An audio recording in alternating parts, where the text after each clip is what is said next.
विद्युत द्विध्रुव के बारे में चर्चा की थी। अब इस विद्युत द्विध्रुव के कारण विद्युत क्षेत्र की हम गणना करते हैं। तो देखिए विद्युत द्विध्रुव है उसके पे बिंदु है जहां पर हमें गणना करनी है। विद्युत द्विध्रुव ये है, किसे कहते हैं विद्युत द्विध्रुव, प्लस क्यू माइनस क्यू के एक अरेंजमेंट को, और इससे इन दोनों के मध्य की ये जो दूरी हो जाती है ये 2a ले लेते हैं। तो इस द्विध्रुव पर से कहीं किसी भी दूरी पर अगर अपने कोई बिंदु लेते हैं उस पर विद्युत क्षेत्र कितना होगा हमें उसकी गणना करनी है, और ये आपके सिलेबस में भी है। तो देखिए इसके दो बिंदु हैं, वैसे तो तीन बिंदु होते हैं मुख्य रूप से। देखो ये इसकी अक्षीय रेखा आ जाती है, केंद्रों को मिलाने वाली रेखा है वो क्या कहलाती है, अक्षीय रेखा कहलाती है। ये इसका कहलाता है अक्ष, और इस दोनों के केंद्रों को यहां ये जो सेंटर है इस सेंटर से ये कहलाता है इसका निरक्ष। यानी अगर आप कोई बिंदु P यहां लेते हो तो वो इसकी अक्षीय रेखा से बनाएगा 90 डिग्री का कोण, और अगर कोई बिंदु P लेते हो यहां तो वो ये कोण बनाएगा थीटा बराबर 0 डिग्री। तो इसके दो बिंदु आते हैं, एक तो आता है अक्ष पे और एक लिया जा सकता है निरक्ष पे। दोनों ही स्थितियों में अपन अलग अलग बात करेंगे। और अगर इन दोनों को छोड़ के किसी कोण थीटा पर ले लिया जाए, किसी कोण थीटा पर ले लिया जाए बिंदु, तो वो कहलाएगा इसका सामान्य बिंदु। सामान्य बिंदु। तो इसके तीन बिंदु आते हैं, तीन स्थित जगह पे अपन विद्युत क्षेत्र की गणना कर सकते हैं। अक्ष पर, अक्ष पर मतलब ये बिंदु P है, यहां अक्षीय रेखा के साथ कितना कोण बना रहा है 0 डिग्री। निरक्ष पर अगर बिंदु P लेते हैं तो वो कोण बनाता है 90 डिग्री अगर बिंदु P लेते हैं, और किसी कोण पे रहे 0 डिग्री और 90 डिग्री को छोड़कर अगर आपने किसी भी कोण पर लिया है बिंदु 30 डिग्री, 45 डिग्री, 60 डिग्री, 75 डिग्री, तो वो क्या कहलाएगा, इसका सामान्य बिंदु कहलाएगा। तो हम पहले इन दो की चर्चा करते हैं, क्योंकि इन दो की चर्चा करोगे तो ये थोड़ा आसान हो जाएगा समझना सामान्य बिंदु। तो हम सबसे पहले गणना करते हैं द्विध्रुव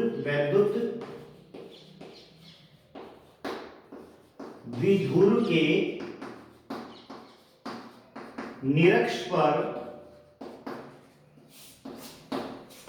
स्थित किसी बिंदु पर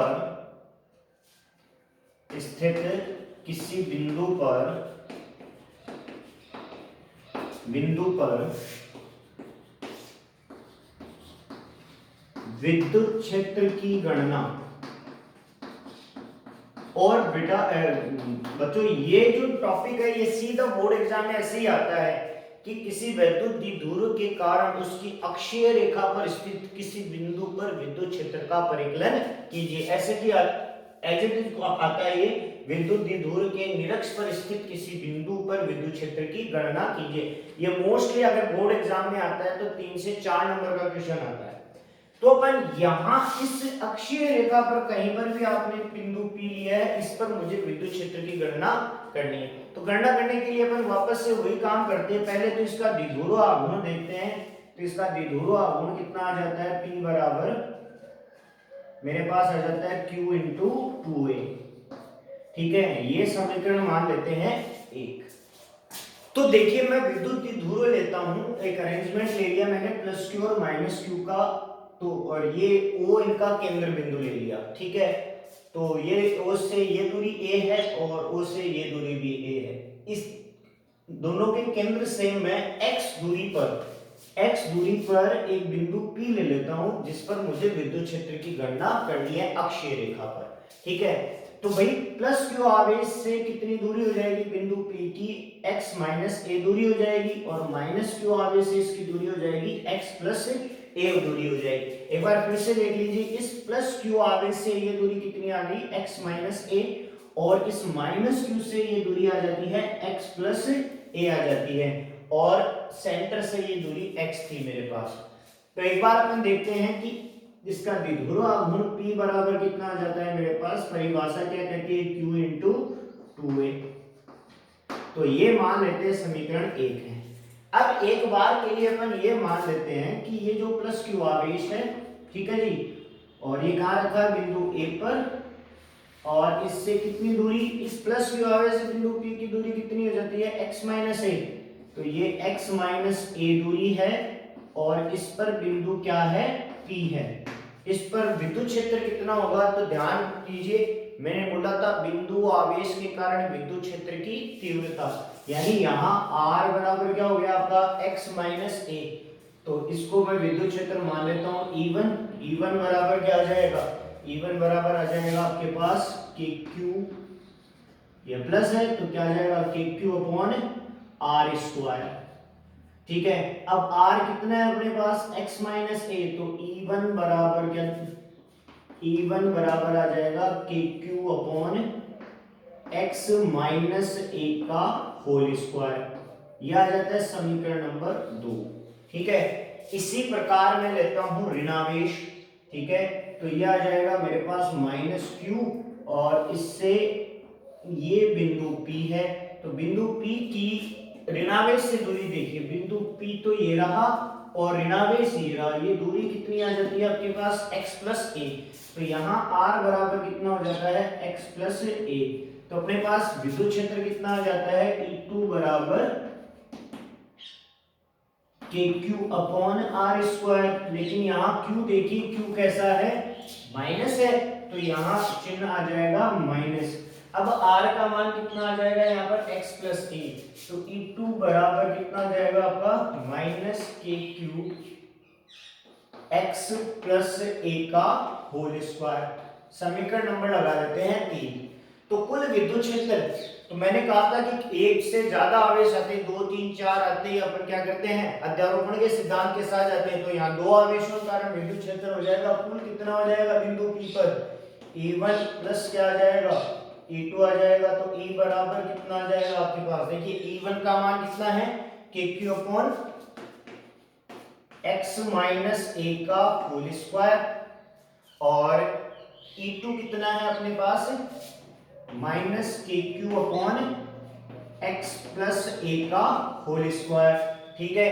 तो E बराबर कितना आ जाएगा आपके पास, E बराबर आ जाएगा, KQ कॉमन आ जाता है इस पूरी में, तो KQ मैंने कॉमन ले लिया, बचेगा क्या, देखिए KQ कॉमन आ गया दोनों में से, तो बचेगा आपके पास x माइनस ए का whole square minus x upon plus a का whole square.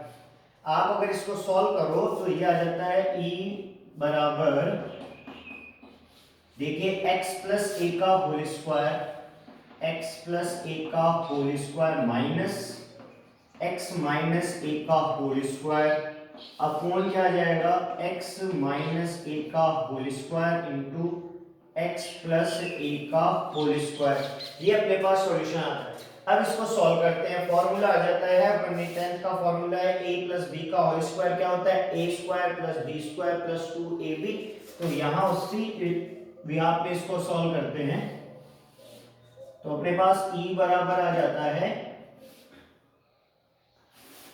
x square plus a square plus 2xa, इसी तरह इसको सॉल्व करूंगा तो देखिए माइनस का चिन्ह भी है, तो minus x square minus a square, a minus b का होल स्क्वायर क्या होता है, a square plus b square minus 2ab, और एक माइनस ऑलरेडी है तो ये क्या हो जाएगा प्लस 2xa, और अपॉन में देखिए a minus b into a plus b बराबर इज इक्वल टू क्या होता है, a square minus b square, लेकिन इसके पावर है तो ये क्या हो जाएगा x square minus a square का होल स्क्वायर, ये अपने पास आती है टर्म। तो यहाँ अपन देख सकते हैं कि एक्स स्क्वायर से एक्स स्क्वायर कैंसिल आउट हो रहा है, ए स्क्वायर से ए स्क्वायर कैंसिल आउट हो रहा है, बट ये दोनों टर्म है ये ऐड हो जाती है, तो अपने पास e जो आ जाता है वो क्या आ जाता है, e is equal to 4, sorry यहां मैंने k क्यूब भी कॉमन लिया था तो ये k क्यूब भी कॉमन चलेगा, साथ में ये k क्यूब कॉमन जा रहा है, तो यहां आ जाएगा मेरे पास e is equal to k cube, और यहां क्या आ जाएगा 2xa प्लस 2xa कितना हो जाएगा 4xa अपोन में क्या आ जाएगा भाई, अपोन में आ जाएगा आपके पास x square minus a square का होल स्क्वायर। ये आपका ब्रैकेट सॉल्व होता है। तो देखिए इस 4xa को मैं स्प्लिट कर लेता हूं, 2 बना लेता हूं, 2 into 2 क्यों बना लेता हूं, तो मेरे पास क्योंकि एक टर्म आई है अभी, मैंने 4 को स्प्लिट कर दिया 2 into 2 में, तो 2k q और a साथ में लिख लेता हूं और x साथ में लिखता हूं, qa 2qa अपॉन क्या आ जाएगा x square minus a square का होल स्क्वायर। देखिए 2qa ये टर्म देखिए 2qa, इस 2qa को मैं क्या लिख सकता हूं 2qa समीकरण 1 देखिए क्या कहता है, p बराबर क्या होता है q into 2a, तो मैं यहाँ पर 2qa को क्या लिख सकता हूँ p लिख सकता हूँ, तो e बर इज इक्वल टू कितना आ जाएगा 2k x है ये p आ जाएगा अपॉन क्या आ जाएगा x square minus a square का होल स्क्वायर। अब अपन कहते हैं कि यदि x है वो बहुत ज्यादा दूर है a से, a को अपन पहले ही कम था, ये पहले 2a तो और ही कम लिया था और a उससे भी कम हो गया, तो इस केंद्र से ये x दूरी अगर बहुत ज्यादा हो जाए तो अपन इसको क्या मान लेते हैं x is very very greater than to a, then x को a स्क्वायर को अपन क्या मान लेते हैं नगण्य मान लेते हैं। नगण्य का मतलब आप जीरो कंसीडर कर सकते हो इसको जीरो मान लिया मैं, तो मेरे पास e बराबर क्या आ जाएगा, e बराबर आ जाएगा देखिए 2kxp अपॉन x स्क्वायर और उसके ऊपर पावर हो रहा है तो कितना आ जाएगा x की घात 4 आ जाएगा, तो मेरे पास e बराबर आ जाता है, e बराबर आ जाता है 2kp, देखो x की घात 4 और एक ऊपर है 2kp x क्यूब। तो ये मेरे पास विद्युत क्षेत्र आता है किसी भी वैद्युत द्विध्रुव की अक्षीय रेखा पर स्थित बिंदु पर। ठीक है, तो मैं एक बार फिर से रिकॉल कर देता हूं कि मेरे पास एक द्विध्रुव है जिसका द्विध्रुव आघूर्ण है p बराबर q into 2a, इसके केंद्र से x दूरी पर मैंने बिंदु p लिया, इस पर मुझे विद्युत क्षेत्र की गणना करनी है। तो मैं सबसे पहले देखता हूं प्लस q आवेश के कारण, प्लस q आवेश के कारण मेरे पास E1 आ जाता है kq upon r square, r की जगह क्या रख सकता हूं x माइनस a का होल स्क्वायर।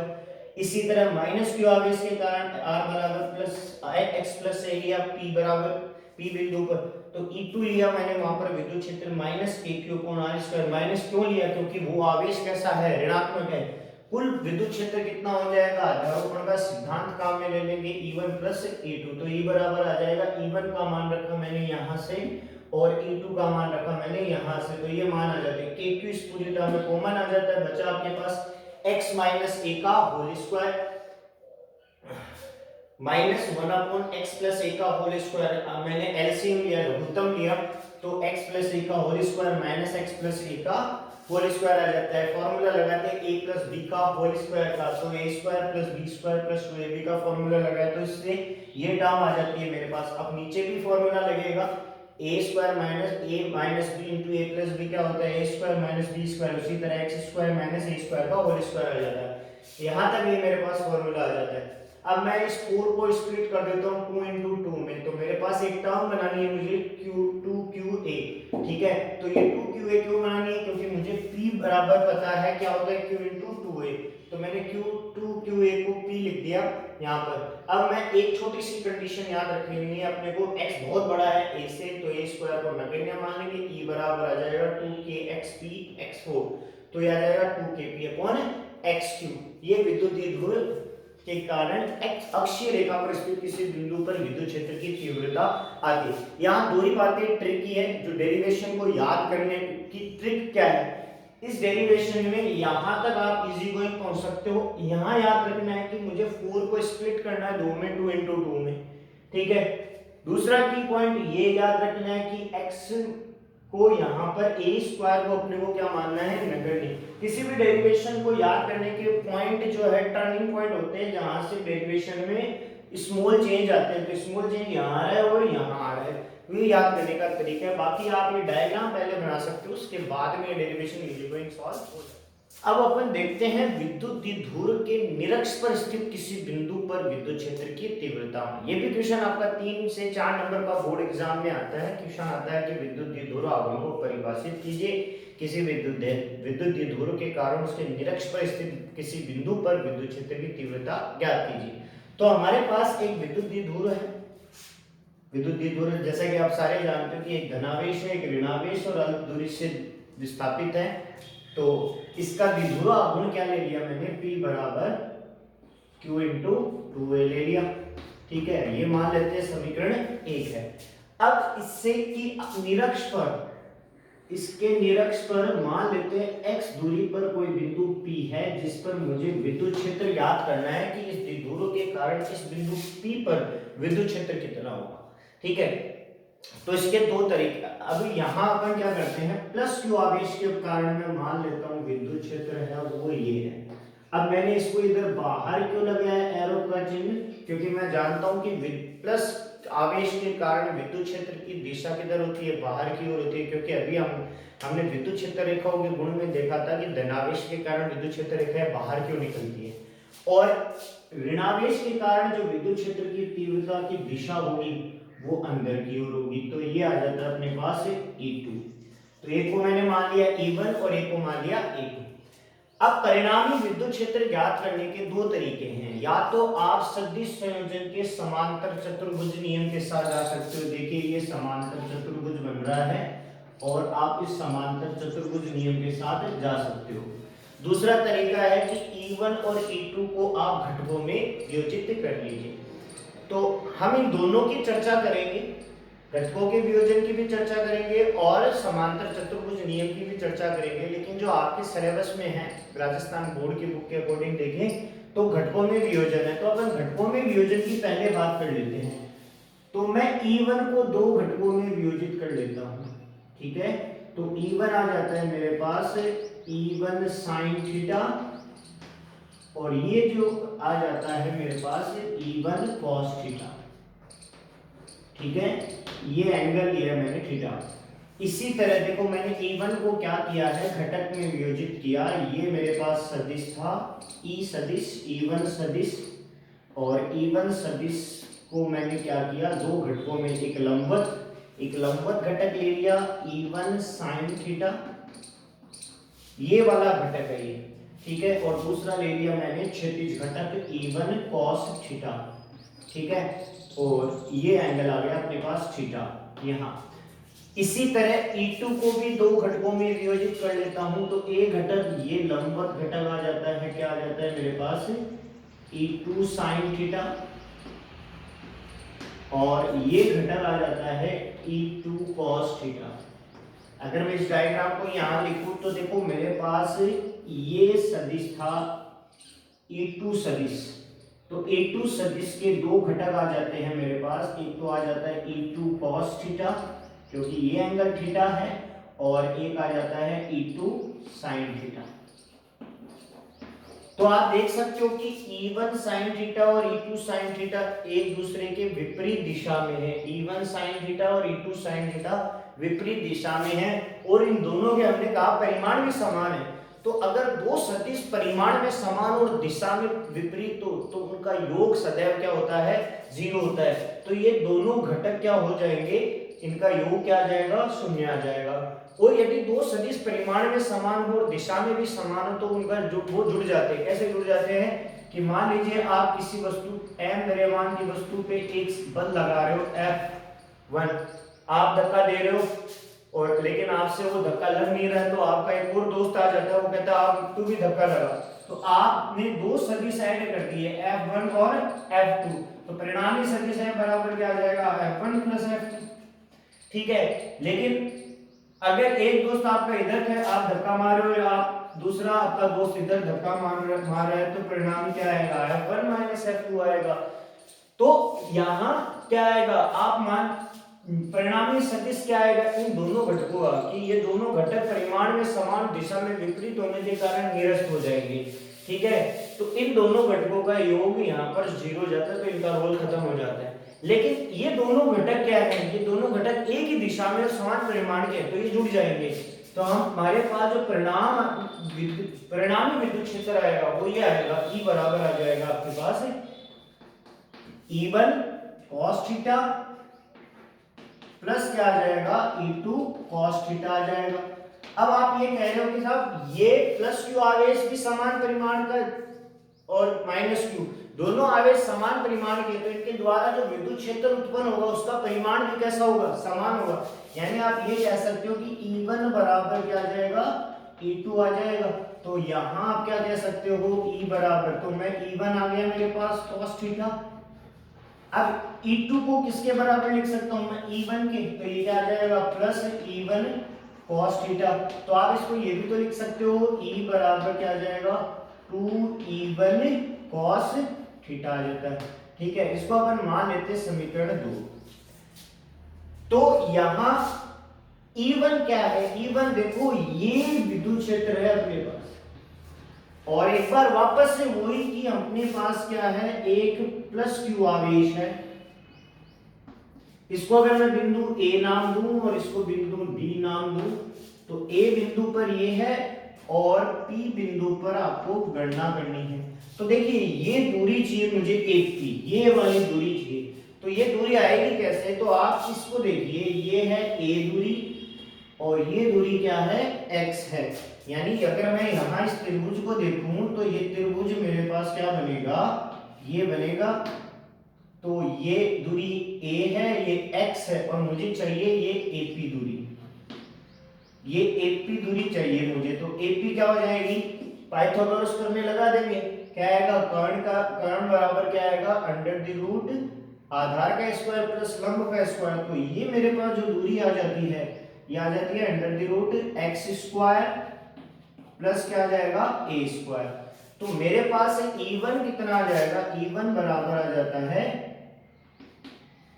E1 आ जाता है KQ अपॉन AP का स्क्वायर। AP ये वाली दूरी और AP है कितनी मेरे पास, E1 बराबर KQ अपॉन AP। AP है अपने पास अंडर की root x square plus a square, और इसका क्या हो रहा है, होल स्क्वायर। और अपन सारे जानते हैं कि स्क्वायर और रूट दोनों एक दूसरे से कैंसिल हो जाते हैं। तो E1 कितना रह जाएगा आपके पास, KQ upon x square plus a square. तो ये E1 का मान अपन इसमें रखते हैं। तो E बराबर कितना आ जाता है मेरे पास, E बराबर आ जाता है 2KQ upon x square plus a square, क्योंकि भाई यहाँ पर रूट और स्क्वायर एक दूसरे से कैंसिल हो गए हैं। अब बचा आपके पास cos थीटा। तो देखिए cos थीटा वापस से इसी त्रिभुज को देखिए आप, अगर मैं ये एंगल थीटा मानूं तो देखिए cos थीटा बराबर क्या होता है, आधार बटे कर्ण। अगर मैं यहाँ एक त्रिभुज लेता हूं तो इस त्रिभुज में देखिए ये कोण है थीटा, ये है a और ये है x। तो cos थीटा बराबर क्या हो जाएगा, आधार बटे कर्ण हो जाएगा। और कर्ण कितना है आपके पास, under the root x square plus a square. तो मेरे पास cos थीटा क्या आएगा यहाँ पर, E बराबर 2KQ। cos थीटा बराबर आ जाएगा आधार कितना है a बटे कर्ण, और अपॉन में ये चल ही रहा है x square plus a square, और अपॉन आधार a है, कर्ण कितना है x square plus a square, वो रूट में, और रूट का मतलब कितना होता है भाई, घात 1/2। तो ये घात लिख सकता हूं मैं रूट की जगह 1/2। अब आप देखिए आधार समान होता है, घातें जुड़ जाती है। आपके पास x इंटू एक्स स्क्वायर है तो क्या होगा, x क्यूब होगा। आपके पास है x गुणा x की घात 1/2। तो देखिए एक 1 प्लस हाफ कितना होता है, 3/2 होता है, 3/2 होता है। तो ऐसे ही यहां पर देखिए आधार ये है, इसके ऊपर घात 1 और इसके ऊपर घात है 1/2। तो कितना हो जाएगा, 1 प्लस 1/2 3/2 हो जाएगा। तो E बराबर कितना आ जाएगा आपके पास, 2KQA अपॉन क्या आ जाएगा, x square plus a square की घात 3/2। अब देखिए ये Q2QA, Q इंटू 2A, इसको आप क्या लिख सकते हो, P। ठीक है, तो मैं 2q, a को क्या लिख सकता हूँ, p लिख सकता हूँ, तो मेरे पास e क्या आ जाएगा, e बराबर आ जाएगा 2 e बराबर आ जाएगा मेरे पास kp। क्या यहाँ पर p बराबर क्या लिख दिया मैंने, 2q, a को मैंने क्या लिख दिया, p लिख दिया, तो यह आ गया आपके पास kp upon x square plus a square की घात 3/2। अब वापस से वही काम करना है जो अपन ने अक्षीय रेखा में किया था कि x को आप बहुत बड़ा मानते हो किससे, a से, तो a को आप क्या मान लोगे, नगण्य मान लोगे, ठीक है। तो अपन ने a स्क्वायर को क्या मान लिया, नगण्य मान लिया, तो e बराबर कितना आ जाता है आपके पास, e बराबर आ जाता है आपके पास kp अपॉन क्या आ जाएगा, x क्यूब। तो हम देख सकते हैं कि किसी विद्युत द्विध्रुव के निरक्ष पर विद्युत क्षेत्र की तीव्रता कितनी आती है, kp अपॉन एक्स क्यूब। अक्षीय रेखा की जस्ट हाफ आ जाती है, ठीक है, वहां द्विगुणित की ट्वाइस होती है kp की, और यहाँ आ जाता है kp अपॉन एक्स क्यूब। हमने किया क्या है, विद्युत द्विध्रुव लिया, उसके प्लस क्यू आवेश के कारण विद्युत क्षेत्र की तीव्रता मानी E1 जिसकी दिशा है बाहर की ओर, माइनस क्यू के कारण विद्युत क्षेत्र की तीव्रता मानी E2 जिसकी दिशा है अंदर की ओर। तो हम परिणामी विद्युत क्षेत्र ज्ञात करने के लिए हम E1 और E2 को दो घटकों में वियोजित कर लेते हैं, ऊर्ध्वाधर घटक और क्षैतिज घटक। ऊर्ध्वाधर घटक E1 sin थीटा और E2 sin थीटा परिमाण में समान होने के कारण एक दूसरे के प्रभाव को निरस्त कर देते हैं, जबकि क्षैतिज घटक है एक ही दिशा में होने के कारण क्या हो जाते हैं, जुड़ जाते हैं। तो हमें परिणामी विद्युत क्षेत्र जो मिलता है क्षैतिज घटकों के अनुदिश मिलता है।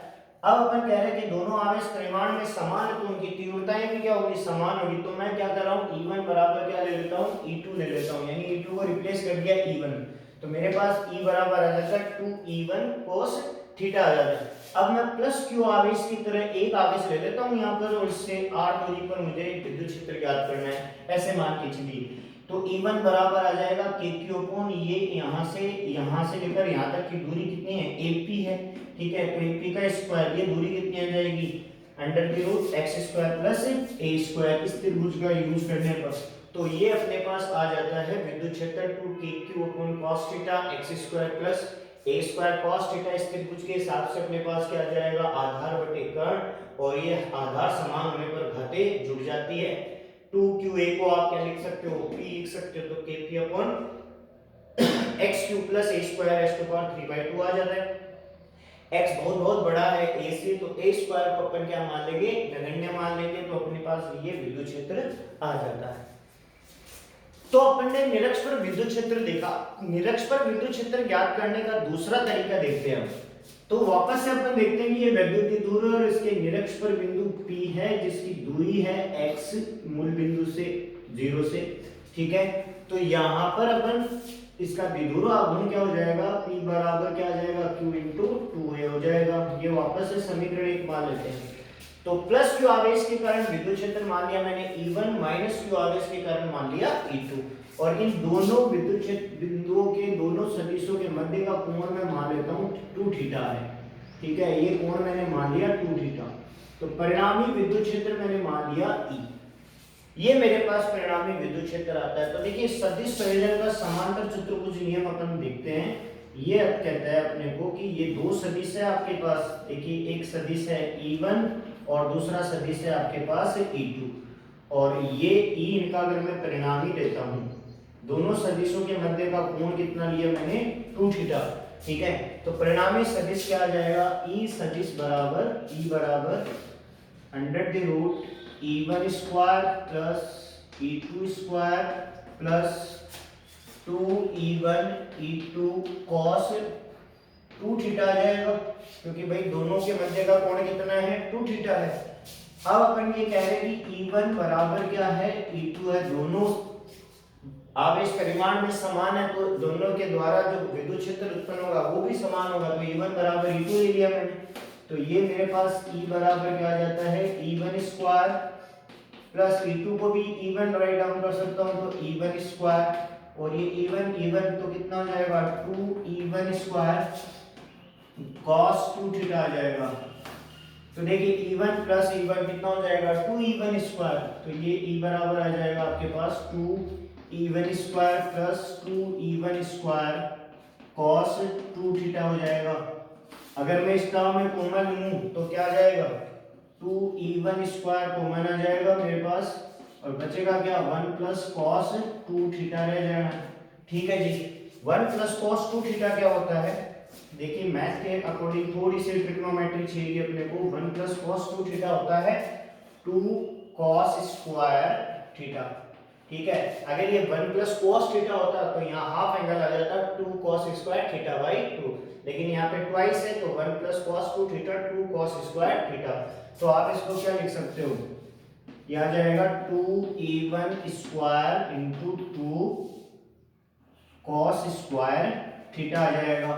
तो देखिए 2 इंटू 2 क्या होगा, 4, 4 बाहर जाएगा रूट से, 2 ई स्क्वायर भी बाहर जाएगा और कॉस भी, तो अपने पास फाइनली रूट के बाद में क्या रह जाता है, 2e1 कॉस थीटा आ जाता है। और 2e1 कॉस थीटा है, इसको फिर से उसी तरीके से अपन सॉल्व करते हैं। तो e1 कितना आ जाएगा, 2e1 आ जाएगा अपने पास कि q upon x square plus a square का x square plus a square, root और स्क्वायर कैंसिल हो जाएंगे, cos थीटा वापस उसी तरह से क्या आएगा अपने पास, a upon x square plus a square की घात 1/2, वापस से यही बात आ जाती है, e बराबर आ जाता है आपके पास 2k क्यू a अपॉन क्या जाएगा भाई, x square plus a square की घात 3/2।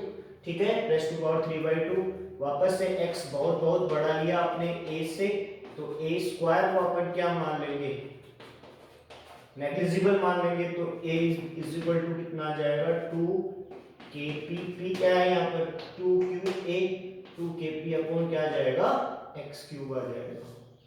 तो ये आप इस तरह से भी इसको सॉल्व कर सकते हो। निरक्ष पर विद्युत क्षेत्र ज्ञात करने के हमारे पास दो तरीके हैं। अब नेक्स्ट वीडियो में बात करेंगे एक किसी सामान्य बिंदु पर विद्युत क्षेत्र कितना होता है। तो हमने देखो विद्युत क्षेत्र विद्युत द्विध्रुव के कारण उसकी अक्षीय रेखा पर किसी बिंदु पर विद्युत क्षेत्र की गणना की, निरक्ष पर किसी निरक्ष पर स्थित किसी बिंदु पर विद्युत क्षेत्र की गणना की। अब हम एक ऐसा बिंदु लेते हैं जो ना तो अक्षीय रेखा पर है और ना निरक्ष पर है, किसी कोण से है। मान लो एक कोई बिंदु A है जो थीटा कोण से इस द्विध्रुव पर है, इस बिंदु पर विद्युत क्षेत्र कितना होगा। तो अपन मान लेते हैं कि ये जो बिंदु है इस पर विद्युत क्षेत्र है मेरे पास E, और इसका द्विध्रुव आघूर्ण जो है वो है P। ठीक है, तो मैं क्या करता हूं, तो अक्ष इसको दो घटकों में वियोजित कर लेता हूं विद्युत क्षेत्र को। एक तो मैंने विद्युत क्षेत्र और इसको दो घटकों में वियोजित किया, तो ये मान लेते हैं विद्युत क्षेत्र है और ये कोण है थीटा।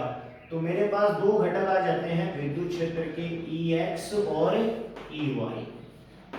ठीक है, तो यहां इसी तरह इसका द्विध्रुव आघूर्ण जो होगा, कितना था इसका द्विध्रुव आघूर्ण, P बराबर था अपने पास Q इंटू 2a। तो इसका द्विध्रुव आघूर्ण ये जो P है इसको भी मैं दो घटकों में वियोजित कर लेता हूं, Px और Py। तो आप देख सकते हो कि Ex है वो किसके अनुदिश आ जाती है, अक्षीय रेखा के अनुदिश, और Ey आ जाता है निरक्ष के अनुदिश, जबकि हमें चाहिए E कुल कितना आएगा इस बिंदु पर। तो हम यहाँ पहले ये देखते हैं कि Px बराबर क्या हो जाता है, Px बराबर आ जाता है आपका P cos थीटा। ठीक है, और Py बराबर क्या आ जाता है आपके पास, P sin थीटा। ठीक है, ये दो घटक आ जाते हैं अपने पास विद्युत द्विध्रुव आघूर्ण। तो हमें E चाहिए, तो E वापस से वही सदिश संयोजन का हम समांतर चतुर्भुज नियम लगा देंगे यहाँ पर। तो अपने पास परिणामी विद्युत क्षेत्र E बराबर देखिए क्या आता है, E बराबर आता है Ex का स्क्वायर प्लस Ey का स्क्वायर प्लस 2Ex और Ey cos, देखिए क्षैतिज घटक और ऊर्ध्वाधर घटक है, इन दोनों में कोण कितना हो गया भाई, दोनों घटकों में कोण कितना हो गया, इन दोनों में कोण हो गया 90 डिग्री। तो cos कितना आ जाएगा 90, तो ये टर्म क्या हो जाएगी, 0 हो जाएगी। तो अपने पास क्या रह गया, E बराबर क्या आ जाएगा, Ex स्क्वायर प्लस क्या आ जाएगा y का स्क्वायर। अब देखिए ई एक्स क्या है, कहां पर है, अक्षीय रेखा के अनुदिश है ये वाला घटक, ठीक है। तो अक्षीय रेखा के अनुदिश है तो ई एक्स बराबर क्या ले सकता हूं मैं, ई एक्स बराबर आ जाएगा मेरे पास अक्षीय रेखा पर विद्युत क्षेत्र कितना होता है 2kp, ठीक है। तो यह आ जाएगा मेरे पास E बराबर dx अक्षीय रेखा पर है और अक्षीय रेखा पर विद्युत क्षेत्र कितना होता है 2kp, p ना कर क्या आएगा px आएगा क्योंकि ये भी अक्षीय रेखा पर है, तो px का होल स्क्वायर और इधर x क्यूब ऑलरेडी था, प्लस क्या आ जाएगा ई वाई, वाई किधर है देखिए निरक्ष पर है, तो निरक्ष पर विद्युत क्षेत्र से पाता है कि पी, पी की जगह क्या लेना है पी वाई लेना है, क्यों लेना है क्योंकि वाई कंपोनेंट है वो निरक्ष पर है, तो यह आ जाएगा p y upon x cube का होल स्क्वायर। तो आप देख सकते हो कि यहाँ px और py आ जाते हैं। अब px का मान कितना है अपने पास p cos थीटा और py का मान है p sin थीटा। अगर मैं ये मान इसमें रख देता हूँ तो मेरे पास E बराबर क्या आ जाता है 2k, px का मान है p cos थीटा अपॉन क्या आ जाएगा x क्यूब का whole square plus k py का मान कितना है p sin theta upon x cube का होल स्क्वायर, ठीक है। ये अपने पास मान आ जाते हैं। तो आप इस टर्म में देखिए पूरी टर्म में क्या कॉमन आ रहा है के पी अपॉन एक्स क्यूब, के पी अपॉन एक्स क्यूब का होल स्क्वायर कॉमन आ रहा है, होल स्क्वायर कॉमन आएगा रूट से बाहर जाएगा स्क्वायर कैंसिल हो जाएगा, तो मेरे पास ई बराबर क्या रह जाना है, ई बराबर रह जाना है मेरे पास कि p अपॉन एक्स क्यूब, तो रूट से बाहर आ गया, रूट में क्या रह जाता है, रूट में रह जाता है मेरे पास 2 cos 2 और 2 का स्क्वायर कर दीजिए आप, क्या आ जाएगा 4 cos स्क्वायर थीटा प्लस क्या रह जाएगा sin स्क्वायर थीटा। अब आप इस sin स्क्वायर थीटा को चेंज कर सकते हो, क्या हो सकता है देखिए हमारे पास फॉर्मूला है sin square theta plus cos square theta is equal to 1, तो यहां से sin स्क्वायर थीटा क्या आ जाएगा cos स्क्वायर थीटा माइनस 1, ठीक है। तो ये कितना आ जाएगा sin स्क्वायर की जगह क्या लिख सकता हूं मैं cos स्क्वायर थीटा माइनस, तो मेरे पास E बराबर आ जाएगा kp अपॉन एक्स क्यूब और रूट में देखिए आएगा 4 cos स्क्वायर थीटा और प्लस sin स्क्वायर थीटा की जगह क्या लिख सकता हूं मैं cos 1 माइनस cos थीटा, तो 1 माइनस cos स्क्वायर थीटा आ जाएगा, ठीक है। तो अब देखिए 4 cos square theta minus cos square theta, तो अपने पास कितना रह जाएगा 3 cos स्क्वायर थीटा, तो E बराबर आपके पास कितना आ जाएगा E इज इक्वल टू आ जाएगा kp upon x cube under the root देखिए 4 और माइनस का cos स्क्वायर थीटा, तो रह जाना है 3 cos स्क्वायर थीटा माइनस 1। ये आपके पास किसी भी जर्नल पॉइंट पर विद्युत क्षेत्र की तीव्रता आ जाती है द्विध्रुव के कारण, ठीक है। तो आपसे क्वेश्चन ये पूछा जा सकता है लघु द्विध्रुव के कारण विद्युत क्षेत्र की तीव्रता किसी बिंदु पर कितनी होगी, ये होगी, या किसी भी बिंदु पर कोई भी कोण से झुका हुआ है 30 डिग्री 45 डिग्री 60 डिग्री, देखिए 0 डिग्री था अक्षीय रेखा पर, 90 डिग्री था निरक्ष पर। अब आप इस बिंदु को कहीं पर ही ले लीजिए, निरक्ष पर लोगे तो निरक्ष अक्षीय रेखा पर लोगे तो थीटा बराबर कितना आ जाता है 0 डिग्री, आप इसमें वैल्यू रखो 0, cos 0 की वैल्यू 1, तो यह आ जाएगा 3 माइनस 1, सॉरी ये प्लस 1 आएगा यहाँ पर, तो 3 प्लस 1 कितना आ जाएगा 4 cos स्क्वायर थीटा की वैल्यू 4 होगी, तो कितना आ जाएगा अक्ष पर आप theta is equal to 0 degree रखोगे, cos 0 की वैल्यू 1 हो जाती है, तो 3 प्लस 1 4 रूट से बाहर जाएगा, तो अक्ष पर कितना आ जाएगा, अक्ष पर आ जाएगा 2kp अपॉन x, इस फार्मूले में वैल्यू रख सकते हो। निरक्ष की अगर अपन बात करें तो निरक्ष पर थीटा इज इक्वल टू कितना होता है 90 डिग्री होता है और cos 90 की वैल्यू कितनी होती है 0 होती है, तो कितना रह जाता है निरक्ष पर E बराबर हो जाता है kp अपॉन x क्यूब, तो हमने क्या किया, हमने एक बिंदु लिया P थीटा कोण से, तो विद्युत क्षेत्र को दो घटकों में विभाजित किया, Ex और Ey में, और विद्युत द्विध्रुव आघूर्ण को भी दो घटकों में विभाजित किया, Px और Py में। Px बराबर क्या हो जाएगा, P cos थीटा, और Py बराबर हो जाएगा P sin थीटा। तो हम परिणामी विद्युत क्षेत्र के साथ जाते हैं अंडर द रूट, इसमें यूज करते हैं हम सदिश संयोजन का समांतर चतुर्भुज नियम।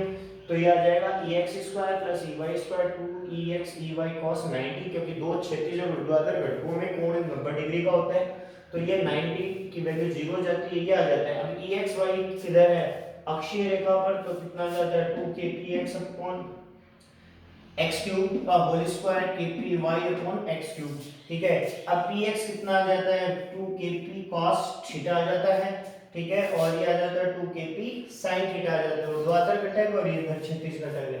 तो हम इसको सॉल्व करते हैं, sin स्क्वायर थीटा, ये अपने पास वैल्यू आ जाती है, kp बाहर आ जाता है kp अपॉन x क्यूब, और ये अपने पास एक ट्रिग्नोमेट्री का आइडेंटिटी है, sin square theta plus cos square theta 1 होता है। यहाँ sin स्क्वायर थीटा को रिप्लेस कर दिया मैंने, इससे 1 माइनस cos स्क्वायर, तो ये अपने पास टर्म आ जाती है। तो लघु द्विध्रुव के कारण विद्युत क्षेत्र इतना होता है।